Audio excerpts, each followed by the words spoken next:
Salut à tous, j'espère que vous allez bien.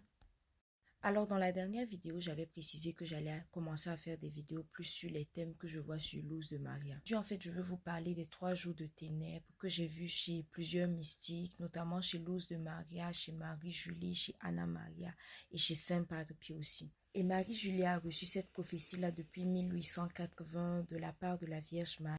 Tandis que Luz de Maria a reçu ces prophéties-là tout récemment en 2021, en 2017, en 2015, à plusieurs années. Mais la même chose converge dans toutes ces prophéties, ça parle de la même chose. Et Jésus et la Vierge Marie leur demandent à tous ces mystiques-là d'en parler aux autres et de demander de préparer des cierges bénis. Et ces cierges-là doivent nécessairement être anciens. Mais bien sûr, ils disent que ce n'est pas nécessairement le fait d'avoir ces sacramentaux-là qui garantissent la protection. Le plus important, c'est la réelle conversion de l'âme, la réelle conversion du cœur, la purification de l'âme. Dans mes recherches, j'ai vu que Luz de Maria avait reçu une vision carrément de ces 3 jours de ténèbres, comment ça allait se passer. Et elle expliquait que chaque démon, en fait, prendra la forme des péchés. Quand la luxure sera matérialisée, elle prendra une forme et viendra terroriser toutes les personnes qui la pratiquent. Et en plus de ces 3 jours de ténèbres, là, il y aura également un tremblement de terre, mais qui ne sera pas aussi fort que d'autres tremblements de terre. Mais la Vierge Marie assure qu'elle protégera la maison de toutes les personnes qui garderont la voie de Dieu. Luz de Maria a également reçu une visite de Saint Michel Archange qui lui disait d'arrêter toute hypocrisie et de réellement se convertir pour montrer en fait l'urgence de la situation. Et le message qui revient toujours très fréquemment, c'est la prière et la conversion. Il demande de prier toujours pour l'humanité tout entière, de prier pour que beaucoup d'âmes se convertissent. Et en fait, Dieu, dans sa grande miséricorde, avant tous ces événements, il envoie toujours des prophéties, il envoie toujours quelque chose pour nous préparer. Il ne vient pas nous étonner directement avec des événements. Et la prière est vraiment importante.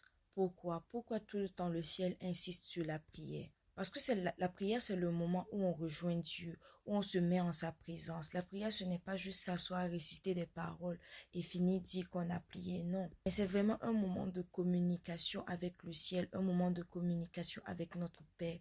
Et c'est la prière qui nous donne ainsi la force. Prends par exemple Élie ou bien Moïse. Quand il partait en présence de Dieu dans la prière, il ressortait vraiment ressourcé. Et Moïse, quand il était en présence de Dieu, son visage est sorti tellement illuminé qu'il a fallu il se couvre d'un voile. Et c'est la même chose en fait dans la prière. La prière nous met tellement en présence de Dieu que quand on en sort fortifié, renouvelé. Et c'est pourquoi le ciel et la Vierge Marie nous demandent tellement de prier tout le temps, de prier. Parce que la prière, c'est l'essence de notre âme. C'est par la prière qu'on marchera sur le chemin de conversion. Une âme qui vient nouvellement de se convertir a besoin de prier. Une âme qui est convertie depuis longtemps a besoin de prier. La prière, c'est la source vitale de notre âme. Et c'est à travers la prière qu'on peut arriver à voir ses faiblesses et marcher sur ce chemin de conversion.